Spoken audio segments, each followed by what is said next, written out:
Assalamualaikum warahmatullahi wabarakatuh.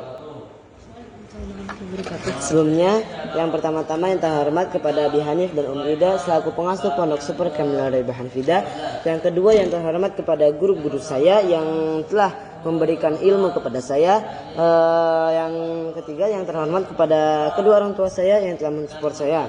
Nah, jadi di sini saya akan mempresentasikan tentang kisah Nabi Sulaiman, yaitu yang terdapat dalam Mahkota Sulaiman, yaitu tentang sebuah cerita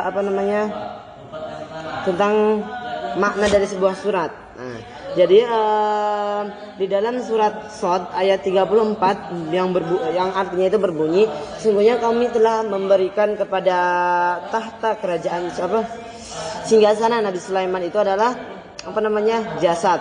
Nah, kemudian para penafsir Al-Quran itu mulai bertanya-tanya, apa maksudnya dari jasad yang disimpan di tahtanya Nabi Sulaiman. Nah, sehingga muncullah penafsiran-penafsiran yang penafsiran dari para penafsir. Nah, yang pertama itu para penafsir itu mengatakan bahwa dikarenakan sebuah cincin. Nah, jadi pada suatu hari Nabi Sulaiman alaihissalam diberi cincin oleh Allah Subhanahu wa taala, yaitu berupa 4 sisi yang dimana masing-masing sisi itu terdapat tulisan-tulisan yang mengagungkan Allah. Nah, kemudian ketika Nabi Sulaiman alaihissalam mendapatkan berita dari sang menteri bahwa di tengah laut atau di tengah samudra itu terdapat kerajaan yang sangat megah yang tidak bisa dilewati oleh siapa-siapa. Nah, tetapi dikarenakan Nabi Sulaiman ini adalah sang penguasa yang bisa menggerakkan angin, maka tidak ada yang sulit bagi Nabi Sulaiman kecuali jika Allah menghendaki. Nah, kemudian Nabi Sulaiman pun membawa pasukan ke kerajaan yang berada di tengah laut tersebut. Hingga akhirnya Nabi Sulaiman mengalahkan pemimpin dari kerajaan tersebut. Dan ternyata pemimpin itu mempunyai anak yang bernama Jarodah. Anaknya itu sangat cantik sehingga Nabi Sulaiman AS itu memendam rasa kepadanya. Dan Nabi Sulaiman itu mengajak Jarodah itu untuk masuk ke dalam Islam. Nah, kemudian Nabi Sulaiman ini ingin menikahi Jarodah. Nah, ketika Nabi Sulaiman telah menikahi Jarodah, Jarodah itu selalu bersedih hati selama beberapa hari. Hingga akhirnya Nabi Sulaiman itu bertanya kepada Jarodah, "Wahai Jarodah, mengapa kau selalu bersedih hati?" Kemudian Jarodah pun menjawab, "Wahai Nabi Sulaiman, sesungguhnya aku masih teringat kepada ayahku, kepada kenangan-kenangan masa kecilku dan kepada suasana-suasana di rumah." Nah, kemudian Jarodah itu berkata, "Bagaimana jika engkau menyuruh setan-setan yang kau miliki itu untuk membangun patung yang mirip seperti ayahku?" Nah, kemudian Nabi Sulaiman pun menyetujui ide tersebut dan memerintahkan setan-setannya untuk menciptakan patung yang sama persis seperti ayahnya. Nah, ketika patung itu telah jadi dan persis seperti jasad ayahnya, kemudian Jarodah ini memakaikan baju perhiasan-perhiasan yang biasa dipakai ayahnya. Nah, kemudian ketika setelah beberapa hari patung itu terdapat di dalam rumah Nabi Sulaiman, ada seorang menteri yang bernama Menteri Asaf. Pokoknya seorang menteri, yaitu dia itu teman dekatnya Nabi Sulaiman, sehingga sang menteri itu sangat mudah untuk keluar masuk dari rumah Nabi Sulaiman. Sehingga akhirnya dia selalu mendapati bahwa di dalam rumah Nabi Sulaiman itu Jarodah sedang bersujud kepada patung ayahnya. Hingga akhirnya di hari yang ke-40 itu menterinya itu berkata kepada Sulaiman, "Wahai Nabiullah, sesungguhnya di dalam rumahmu ada yang menyembah selain kepada Allah." Nah, kemudian Sulaiman pun terheran-heran, kok di rumahku ada orang yang menyembah selain Allah. Nah, akhirnya dia teringat, kemudian dia masuk ke dalam rumah. Nabi Sulaiman masuk ke dalam rumah, masuk ke dalam kamarnya Jarodah dan menghancurkan patung Jarodah. Nah, kemudian Nabi Sulaiman ini mengganti bajunya dengan baju yang dia itu ditenun. Bajunya itu ditenun hanya oleh tangan-tangan para perawan. Kemudian dan memakai baju itu apabila telah dicuci oleh tangan-tangan perempuan yang tidak haid. Jadi tangan-tangan perempuan yang suci. Nah, kemudian Nabi Sulaiman alaihissalam ini pun berangkat ke padang Sahara.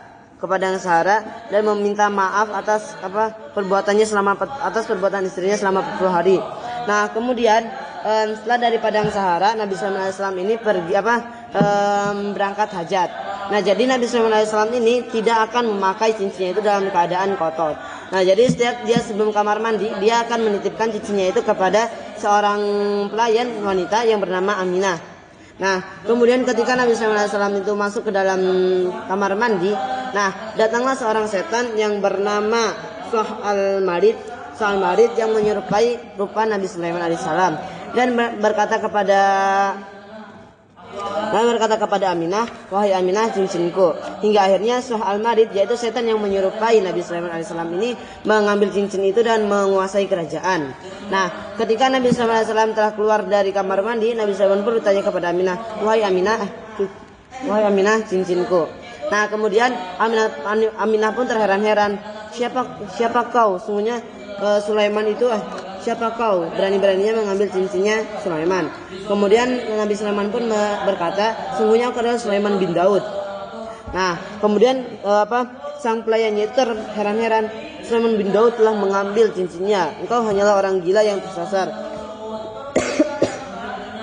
Nah, kemudian Nabi Sulaiman alaihissalam ini meminta makan kepada istrinya dan istrinya pun tidak mengenali. Ketika Nabi Sulaiman ini mengatakan sungguhnya adalah Sulaiman bin Daud, maka dia dilempari oleh batu-batu. Begitu pula kepada wanita tua yang berada di rumahnya. Sungguhnya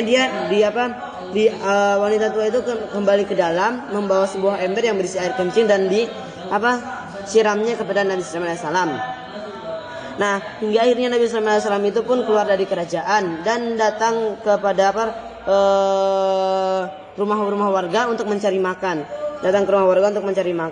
Nah, dan Nabi Sulaiman pun mengetuk satu persatu dari rumah itu dan berkata, aku adalah Sulaiman bin Daud, berikanlah aku makan. Kemudian orang-orang pun terheran-heran, Sulaiman bin Daud tidak akan meminta makanan kepada warga, kepada rakyatnya. Sungguhnya engkau hanyalah orang gila yang mengaku Sulaiman bin Daud. Akhirnya Nabi Sulaiman alaihissalam ini dilempar oleh batu-batu, oleh kotoran, oleh makanan busuk dan lain-lain. Hingga akhirnya Nabi Sulaiman ini pun menjadi seseorang pengirim. Jadi seorang pengantar ikan. Jadi ada seorang nelayan. Nah, ikannya itu diantar oleh Nabi Sulaiman ke pasar. Nah, dan Nabi Sulaiman itu setiap hari digaji 2 ikan, yang dimana satu ikannya itu dijual dan satu ikannya itu dimakan. Nah, kemudian setelah 40 hari melakukan kegiatan tersebut, Nabi Sulaiman di dalam kerajaan Sulaiman yang dipimpin oleh Sah al-Marid itu adalah terdapat ketidakseimbangan karena pemimpinnya itu Sah al-Marid yang menyerupai Nabi Sulaiman tidak sependapat dengan para petinggi-petingginya. Hingga akhirnya Sah al-Marid itu adalah sumpek. Kemudian dia itu terbang dan mencopot cincinnya itu tepat di atas laut. Hingga akhirnya cincinnya itu dimakan oleh seekor ikan, yang dimana ikannya itu ditangkap oleh nelayan. Dan nelayan itu ternyata adalah majikannya Nabi Sulaiman alaihissalam. Kemudian nelayannya itu memberikan 2 ikan itu untuk upah Nabi Sulaiman, yang dimana satu ikan yang berisi cincin itu dibakar oleh Nabi Sulaiman dan dipotong. Hingga akhirnya Nabi Sulaiman alaihissalam itu mendapati cincinnya dan memakai. Kemudian dia kembali ke dalam kerajaannya dan memerintahkan para jin-jin dan setan untuk menangkap setan yang bernama Sah al-Marid. Nah, kemudian ada yang mengatakan para penafsir ada yang mengatakan bahwa sungguhnya cerita itu tidak benar karena tidak ada nabi yang diserupai oleh setan. Tapi seorang penafsir lagi menyanggahnya bahwa bisa jadi itu adalah ujian dan sanksi karena tidak mengikuti aturan main. Nah, kemudian Nabi Sulaiman alaihissalam pun ada yang menceritakan bahwa jasad yang ada di atas tahta Nabi Sulaiman itu adalah Nabi Sulaiman itu adalah anaknya. Menjadi pada suatu hari Nabi Sulaiman berkata, sungguhnya aku akan menjima 100 istriku dan 100-100-nya itu akan mendapati seorang anak. Kemudian temannya itu mengatakan, katakanlah insya Allah. Tetapi Nabi Sulaiman tidak mengatakannya. Nah, hingga akhirnya ketika Nabi Sulaiman selesai menjima 100 istri itu dan tidak ada satupun dari mereka yang hamil. Hingga ada satu yang hamil, tapi ketika melahirkan itu anaknya itu cacat, separuh cacat. Nah, kemudian Nabi Sulaiman alaihissalam itu sangat menyayangi anak ini hingga akhirnya dia ingin mengurus anaknya itu sendiri dan memerintahkan angin untuk membawa anaknya itu ke langit. Tetapi dikarenakan pekerjaan yang sangat sibuk, Nabi Sulaiman lalai akan anaknya hingga anaknya itu jatuh dari langit dan jasadnya berada di tahta Nabi Sulaiman alaihissalam. Oke, sekian saja dari saya. Kurang lebihnya mohon maaf. Wassalamualaikum warahmatullahi wabarakatuh.